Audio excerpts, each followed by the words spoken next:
그 오늘 재판 얘기만 해도 그래요. 재판하기 전부터 뭐 지하 주차장으로 들어간다, 뭐 촬영을 불허한다 이런 얘기들을 하는데 과거 대통령들 사례와 비교해봐도 국민의 알 권리나 이게 역사적 가치나 이런 것들이 어디 한 군데 부족한 게 있습니까? 그런데 왜 이런 판이 벌어졌느냐? 그 다들 물어보면 판사가 정했대요. 판사가 정하면 땡입니까? 이거 나 진짜 잘 이해가 안 돼요. 그러니까 이유를 명확하게 안 밝힌 것도 문제죠. 예. 사실은 근데 일단은 그 커스텀 저는 지금 윤석열 전 대통령이 국민 세금으로 커스텀 인테리어를 했다라고 생각을 하거든요. 예. 뭐 캣타워도 그렇고 편백욕조도 그렇고 솔직히 이것만 있을 거라고 전 생각하지 않아요. 예. 그래서 압수수색이 더 필요하다고 생각하고 지금 보면 형사재판에 지금 임하는 과정도 사실 판사들이 윤석열 커스텀으로 해주고 있어요. 맞춤형으로 해주고 있어요. 왜냐하면 뭐 지하주차장으로 들어가게 해줘, 법정 안에서 사진 촬영 불가하게 해줘. 사실 전직 대통령들의 사례만 봐도 이명박 전 대통령, 박근혜 전 대통령 그 사안보다 어떻게 보면 이 사태는 내란죄이기 때문에 훨씬 더 중하고 예. 국민들의 알 권리가 충분히 보장되어야 할 필요성이 있고 공익성이 분명하게 있는 거거든요. 예. 근데 여기에 대해서 지기현 부장판사라든지 이분들이 저는 이해할 수가 없는 게 그 구속 기간 계산하는 것도 윤석열한테만 갑자기 이 네, 기존의 날짜가 날짜가 아니라 네. 시간 뭐 이렇게 이야기를 하고 이번에도 마찬가지로 갑자기 이유도 제대로 설명 안 해주고 윤석열 전 대통령 앞에서만 이런 예외와 특혜 같은 것들이 허용이 된다라고 하는 게 저는 진짜 이거 어디서부터 썩었다고 이야기를 해야 되는 건지 좀 답답합니다. 사법부의 문제입니까? 아니면 지귀현이라는 판사의 문제입니까? 글쎄요. 근데 일단 표면적으로 이 윤석열 전 대통령에게만 특혜를 주는 것 자체는 너무나 명확하잖아요. 이걸 특혜다라고 말할 수 있는 거죠. 누구나. 지금까지의 그렇죠. 관례와 예. 너무나 다르니까. 근데 이게 문제가 이런 특혜가 반복이 되면 벌써 이 재판부의 공정성, 재판의 공정성에 대한 의문이 이제 제기가 되는 거죠. 과연 정정당당한 재판을 진행을 할 것인가. 그러니까 이게 벌써부터 윤석열 쪽에 너무 치우친 판결 혹시 나오는 게 아닌가. 예, 예. 그러니까 사법부 전체의 불신으로 이어지는 굉장히 좀 부적절한 그런 나쁜 결과가 이어질 수 있어서 좀 오히려 이제 굉장히 사법부가 위기에 처할 수도 있다 생각을 그러니까 합니다. 재판이 시작되기 전부터 알려진 내용들만 해도 그런데 오늘 재판 시작되고 오전 재판이 진행되고 뭐 저도 뭐 재판 많이 본 건 아닙니다만 취재 다니거나 이러면서 봤을 때는 그 인정신문이라는 게 재판이 시작이잖아요. 네. 여기서부터 뭔가 말이 안 되는 상황들이 연출되는 것 같아요.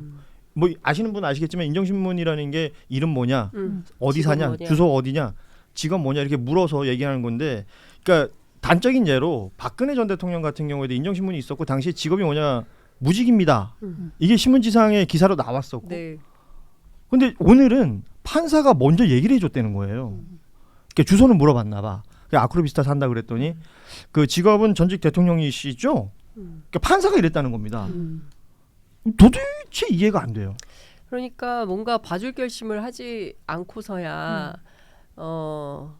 이렇게 시간으로 계산해가지고 구속 취소를 감행할 수 있겠냐. 그래서 지규현은 뭐냐 도대체. 그러니까요. 그래서 기자들이 막 취재를 해봤더니 법원 주변에서는 그 원래 성향이 그렇다. 원래 그 사람 보수 유튜브도 많이 보고 뭐 이제 이런 사람이다라는 것 하나와 그 또 하나는 실제로는 내가 이렇게 하더라도 검찰이 즉시 항고를 통해서 뭔가 판이 정리될 줄 알았는데 그 구속 취소 검찰이 안 결정했을 한 거다. 때. 그렇죠. 이제 이런 얘기를 이제 하는 거죠. 그러니까 이를테면 지금 뭐 지속적으로 윤석열 개인에 대한 원포인트 봐주기가 계속 벌어지고 있는 것 때문에 국민 불편이 생기는 예. 거잖아요. 특히나 이건 역사적인 재판이기 때문에 이거는 당연히 공개 재판을 통해서 기록을 남겨야 되는 거예요. 그런데 그마저도 이를테면 피고인 측의 입장을 듣지 못해서 시간이 없어서 비공개 재판으로 결정했다. 이번에 다시 기자들이 요청하면 재검토하겠다라는 아니, 입장은 밝혔어요. 이 촬영 불어도 피고가 먼저 해달라 그런 게 아니잖아요. 아니죠.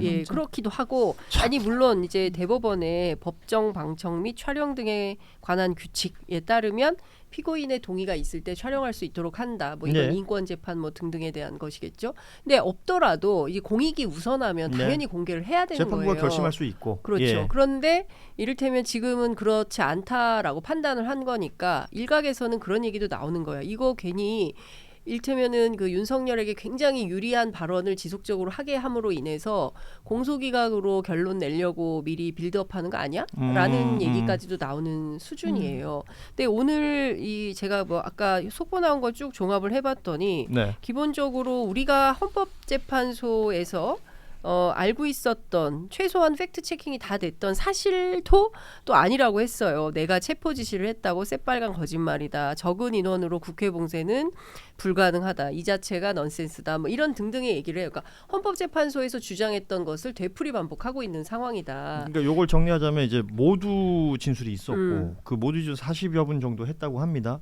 모든 혐의를 부인했다는 거예요. 네. 그리고 쿠데타, 뭐 이게 계엄 이런 것들에 대해서 자신의 선의가 있었던 것이지 뭔가 잘못된 게 없지 않느냐, 평화적으로 끝났다, 뭐 이런 주장을 그러니까 또 했다는 똑같은 겁니다. 얘기를 하고 있어요. 네, 뭐 이런 이야기도 했더라고요. 내란몰이 과정에서 겁을 먹은 사람들이 수사기관의 유도에 따라서 진술한 게 검증 없이 반영이 많이 됐다. 그러니까 지금 이 제가 주목한 단어는 내란몰이 과정입니다. 그러니까 아직도 윤석열 전 대통령은 이게 무슨 탄핵 공작이다, 예. 내란몰이다, 이 세계관에서, 이 망상적 세계관에서 벗어나지 못했고, 지금 이제 우리가 앞에서 딱 재판부 얘기를 쭉 했는데 지금 저는 법원이 이 법치주의와 헌정질서의 준엄함을 윤석열 전 대통령 앞에서 보여야 되는 것이지 예. 지금 내란 수계를 위한 은신처처럼 지금 굴어서는 안 된다는 거죠. 저는 이 부분에서 분노하고 있습니다. 국헌문란이라는 표현을 우리가 쓰는데 재판부가 지금 보여주는, 적어도 지기현 재판부 형사 25부가 보여주는 모습은 이 국헌문란을 뭐랄까요, 확인하는 절차나 아니면 그 확인한 이후에 무언가를 할 것 같지가 않고 뭔가 동조하는 것 같은 느낌이 있어요. 오히려 그 윤석열이라는 인물을 수호하는 수호천사 같은 느낌? 방패막이가 되어주고 있죠. 국민들 모두가 지탄의 목소리와 지탄의 눈빛으로 보는데 법정 안에만 들어가면 법이라는 어떤 테두리에 쌓여가지고 보호를 받는 듯한 느낌이란 말이죠. 그러니까 지금 보면 검찰이나 법원이나 이번 탄핵 국면에서 또 이제 국민들이 다시 확인을 하게 된 게 약간 밑바닥을 본 게 아닌가. 사법부. 네, 사법부. 예. 그러니까 검찰, 법원 예. 둘 다. 그러니까 검찰도 사실 심우정 검찰총장을 비롯해서 검찰이 이제 수호천사처럼 계속 예. 굴었잖아요. 또 재판부는 사실 하나의 이 법의 보루인데 지금 나오는 행태를 보면 사실 그냥 윤석열 전 대통령을 굉장히 이제 감싸고 어떻게든 좀 잘 챙겨주려고 하는, 그래서 원치 않은 뭐 이런 여태까지 있지도 않았던 특혜들을 스스로 먼저 베풀고 근데 이런 걸 보면서 그러면 우리 국민들이 이 검찰과 법원에 대해서 어느 정도까지 믿을 수 있겠나, 이거에 대한 좀 근본적인 회의를 갖게 되는 좀 그런 문제가 있는 것 같습니다. 아무튼 이게 뉴스를 하나하나 전해드리면서도 계속 이렇게 좀 짜증이 나요. 이게 그러니까 짜증도 짜증이지만 격분하게 되죠. 그러니까 이 짜증이 계속해서 쌓여서 분노로 표출되어서 무언가 더 안 좋은 불상사가 날까, 저는 그게 걱정입니다. 그걸 누군가가 조장하고 있다라는 생각도 들고요. 일부러. 아니 불상사가 일어나선 절대 안 되고요. 그러니까요. 대한민국 국민들은 매우 지혜롭기 때문에 그 질서 있게 민주적으로 평화적으로 그래서 분노의 표출도 그렇게 합니다. 그런 걸 법원에서 해줘야 되는 거 아니에요? 맞아요. 네. 네, 저도 그 부분인 것 같은 게 이게 이런, 그러니까 법원에서 이 날라오는 이 뉴스들에 분노하게 되는 이유의 핵심은 법원은 최소한의 상식과 원칙을 지켜주는 곳이고 그것을 수호해야 하는 곳임에도 불구하고 어떤 우리 사회에서 계속 법 앞에 만인은 평등하다라고 귀에 못이 박히도록 들었던 그 말을 법원이 스스로 부정하는 행태를 보여주고 있다 보니까 법원에 대한 신뢰, 사회에 대한 믿음 이런 게 무너지고 있는 거고, 심지어 그 잣대가 무너지는 게 어떤 특혜를 부여하는 그 대상이 이 내란 수계라는 점에서 예. 국민들이 이제 열이 받을 수밖에 없는 거죠. 그렇죠.